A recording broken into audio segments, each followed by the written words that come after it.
everybody, how's it going? It's a Daily Shooter, and today I want to talk about optics. You know, optics can be one of those very difficult categories to shop for because there are so many different optics on the market today. You have red dots with magnifier combos, you have variable power optics, fixed powered optics, different reticle and red dot options. So many things to look at that it really can be difficult to just kind of settle on one. So today I want to talk about some of the pluses and minuses to picking different types of optic setups.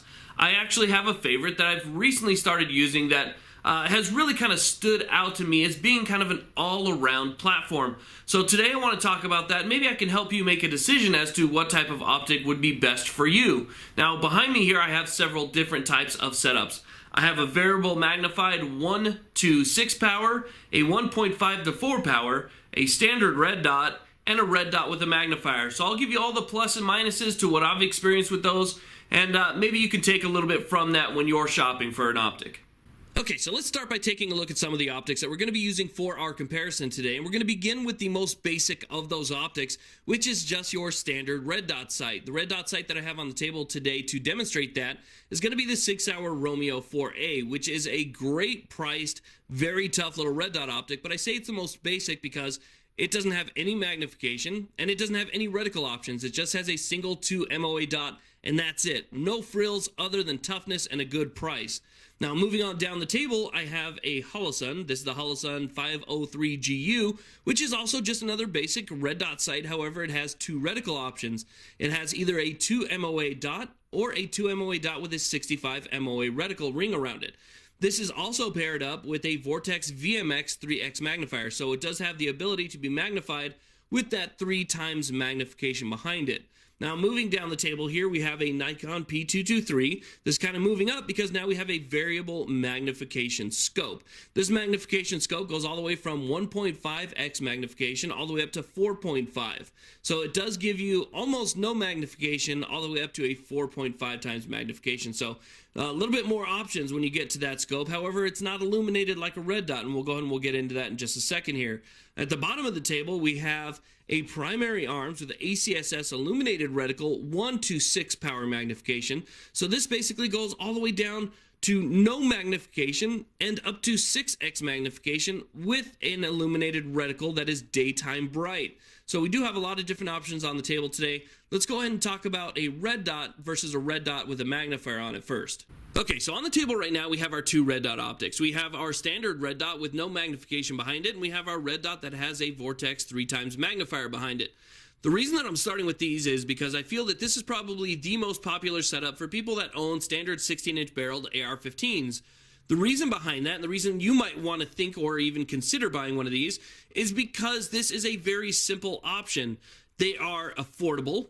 They are effective because it has a really nice crisp 2 MOA dot that's very daytime visible. It has no magnification, which allows you to basically jump on your target very fast, and you can use it for CQB, home defense. I mean, really a lot of options, just going out and blinking, having fun. Or if you wanted to, again, add a magnifier behind it, it increases that ability tenfold and allows you to reach out to targets even further. Now, you're going to get a lot of people who say, look, a red dot option is the perfect combination of all the optics that I had on the table earlier, because with the red dot, you can hit a target as far as you can see. And I think that that's definitely true in some cases. You can hit an object, you can hit a target as far as your eye will let you see it. As long as you know your holdovers, as long as you can estimate windage, then you can do that. You know, the thing is that a red dot is very basic. It doesn't have any holdovers for windage, no holdovers for elevation. You kind of have to guess at where you're holding on the target and then take your shot. But I am a firm believer that if you can see it, yes, you can hit it. The thing is how accurately can you hit it? And that's one of the things I try and tell people is, okay, so you're going to be shooting at 400 yards. How accurate do you want to hit the target? Well, here you have a 2 MOA reticle. So you're looking at, it's going to cover 2 inches at 100 yards and then infinitely grow beyond that. Okay, so that's something to think about right there. It is going to cover up some of your target if you're shooting longer ranges. Now, add the magnifier, the Vortex 3X magnifier, or any other magnifier that you might see on the market, and you increase that ability because you now have magnified the target inside your reticle so you can take more precise shots. So this really does give you a good option for, at shooting either CQB or kind of medium ranges. And that's what I like about a red dot or a red dot with a magnifier. You again have that illuminated reticle, which gives you nighttime shooting abilities. You have an illuminated reticle for contrast if you're shooting against dark targets during the day. You have the ability to put a magnifier behind it, giving you more magnification, more range, more power. So a red dot or a red dot with a magnifier are two good options to go. Now, the other great thing about choosing a red dot or picking a red dot as your optic for your firearm is that there's not really too many reticle options out there when you talk about standard red dots. You have either a dot, and the dot can increase in size, let's say 1 MOA, which covers 1 inch, to maybe 6 MOA, which is what I've seen out there. 6 MOA is going to cover 6 inches of your target at 100 yards, but still, it's just a dot. Okay, so you can choose your dot size depending on how large you want to see it, how fast it'll let you get on target. But remember, the larger the dot, the more your accuracy is going to suffer. Or you can go with a dot with a 65 MOA ring reticle, which is what this has. The reason that you might want to go with something like that is because you want fast target acquisition, you're going to be really close to your target, home defense, CQB, something like that. You want to pop that rifle up to your eye, you just want to take the shot, and as long as you hit center mass, you're okay. That's what a dot option like this is going to give you. It's going to give you that quick target acquisition. Okay, so those are things to consider. Good for CQB up to medium ranges. Okay, now before we move on to the variable magnification optics, I want to talk about some of the downsides to using a red dot with a magnifier. Because it doesn't matter if you're using Aimpoint, EOTech, Vortex, or some other brand, and it doesn't matter what mount you're using, these are going to basically apply to all of the red dot magnifiers that I've seen on the market today.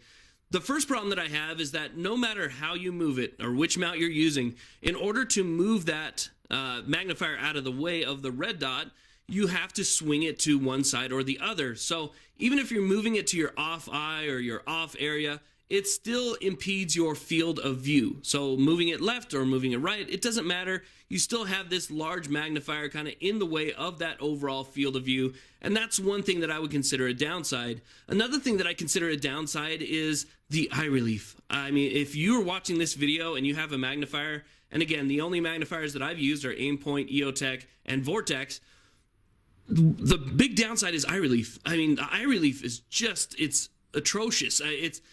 The eye relief is so short that you basically have to stick your eye right to the ocular lens in order to get good eye relief on any magnifier that I've used so far. And that's kind of a pain in the ass. I mean, some guys really like to ride their rifle and they put their face right up here, right? So you're really close to the magnifier together. And that's fine. If that's how you like to run your rifles, where you have a very short length of pull, you like to ride the rifle close to your face, then you're not going to be bothered by that at all. However, I think this is only like 1.5 inches or 1.75 inches to 2 inches of eye relief. So there's not much eye relief. In order to get a good look through that magnifier, you have to kind of be right up to it. So you have the fact that it swings out of the way, and you have the fact that it has really poor eye relief. The other thing aside from that is the fact that they tend to be a little bit heavy. I don't know why they make these things so heavy. I don't know if it's the type of glass that they use. But it seems like when you compare it to let's say, a comparable magnification scope, it seems like the magnifier itself tends to be a little bit heavier than even a scope. So those are 3 downsides that I see, at least, to using a magnifier behind a red dot. Okay, now let's talk about variable magnification optics, because this is an option for you if you want something that does a little bit more than just your standard red dot. However, this is a category that you could go on and on and on for weeks about and still not learn everything there is to know about all the variable magnification optics that are on the market today. Do you want a mil reticle or an MOA reticle? Do you want this type of reticle, BDC reticle, dead hold reticle? Do you want something with illumination? What size do you want your objective to be? I mean, the list goes on and on. These are all things that you want to consider when you're talking about a variable magnified optic. And I think that maybe discourages a lot of people, and that's probably why they go over to a red dot eventually and just throw a magnifier on it. And I completely understand that. It's a lot of stuff to learn, a lot of things to consider here.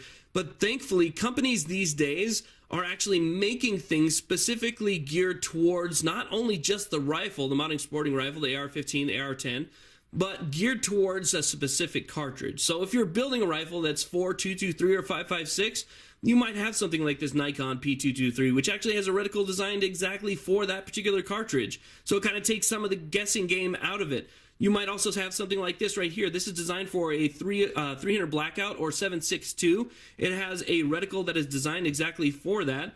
And so it kind of takes some of the guessing game away from that. That's on my 300 blackout. I've actually moved this over to my 22 long rifles because I'm testing this out. But you know what? They kind of make optics that are more geared towards your rifle and your caliber nowadays. So they're taking some of the guessing games out of it. There's still things to consider, like your reticle and things like that. But let's talk about the two that we have on the table today, because this, to me, I think is the direction of optics for the future, and I'll tell you why I think that is. I think this encompasses basically everything that a red dot does and everything that you want out of a red dot with a magnifier, but puts it in one single package. Okay, so the two options that I'm talking about here are 1.5 to 4.5 magnification scope. The thing about it is it's 1.5 magnification on its low end, so it's not a true 1x. It doesn't necessarily have no magnification at all. It just has a little bit of magnification, and that might bother some people.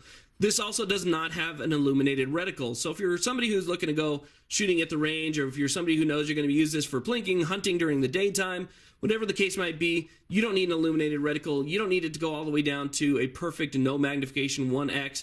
Then you might look at something like this and say, hey, this is a perfect type of scope for me because it gives me a finer crosshair. I can make better shots than I can with a red dot because I can magnify this out to 4.5 times and use a really nice fine crosshair with a bullet drop compensating reticle for my cartridge on it.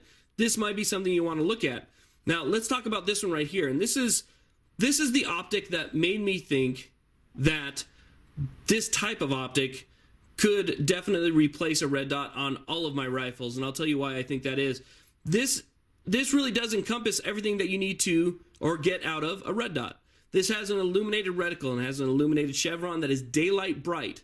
If you run out of batteries, it also has a standard reticle in it with a chevron windage compensation. You have elevation compensation. It also has ranging estimate reticle on it, so you can actually use that to range your target out. So you get the red dot, you get the fine crosshairs, you get the bullet drop, you get the windage, you get all these extra things when you're talking about a reticle like this, and it goes all the way down to 1x. And this is a true 1x, meaning that it has no magnification. If you want to use this for CQB purposes, home defense, something like that, you turn on your red dot reticle in this sight right here, you turn it to 1x, you drop it in your safe or whatever the case is, and you're ready to go and you could fight CQB. Now you can just go ahead and move this all the way out to 6x magnification, use the reticle that's on here, and you can get more fine and precise shots, even out to longer ranges. Now, if you remember, one of the downsides I said to using a magnifier with a red dot is the fact that you have very short eye relief.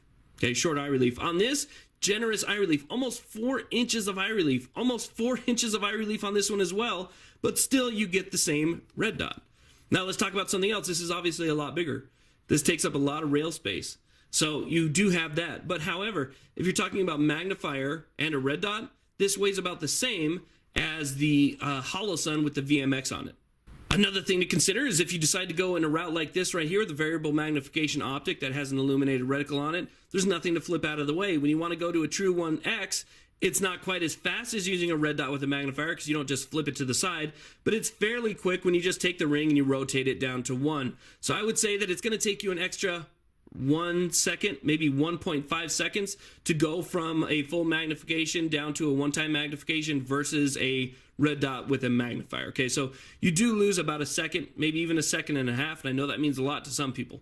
So things to consider: about the similar amount of weight, you get the same magnification in the 1x being 0 magnification. However, you get double the magnification when you go all the way up to 6 power. They also now make them in 8 power, I believe. They may even make it up to 10 power. And for those people that want a more high-end optic, you can get something from, let's say, Loophole, or in that case, even Primary Arms makes what they're calling, I believe, their premium line, which I've seen Mr. Guns and Gear do a review on. Their premium line is really, really nice glass. It is kind of expensive, I believe over $1,000.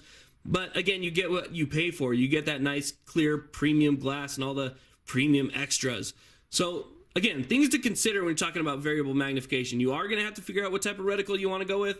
You are going to have to figure out exactly, what you're going to use it for. You can't get a 300 blackout or a 7.62 reticle option like this and slap it on a 5.56 and expect that reticle or the bullet drop compensation to work. Okay, so you want to consider things like that. But again, I think this is the future right here when you're talking about optics, because it really does envelop everything that you would want out of both styles of optics.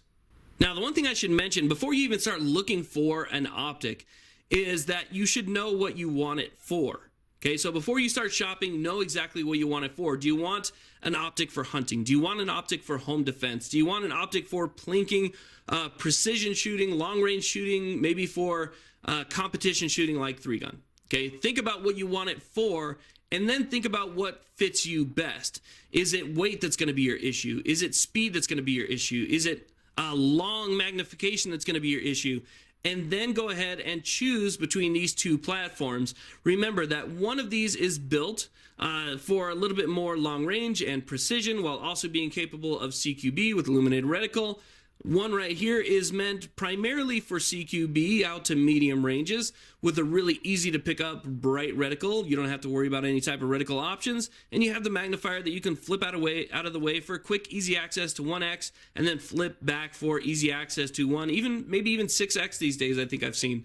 So these are options that you can use to get yourself a good optic, because I know it's difficult for a lot of people out there when you're shopping for something to pick something, but hopefully by showing you the capabilities, or at least my feeling of these 2 different types of optics, or even 4 different types of optics, maybe that you can use this to kind of help you shop and pick something that you might want for you. So definitely consider that between the 2. Thank you all very much for watching. If you like videos like this, please let me know in the description box so that I can make more of them or stop making them altogether. I appreciate everybody's help, everybody's likes and subscribes. Have a great day.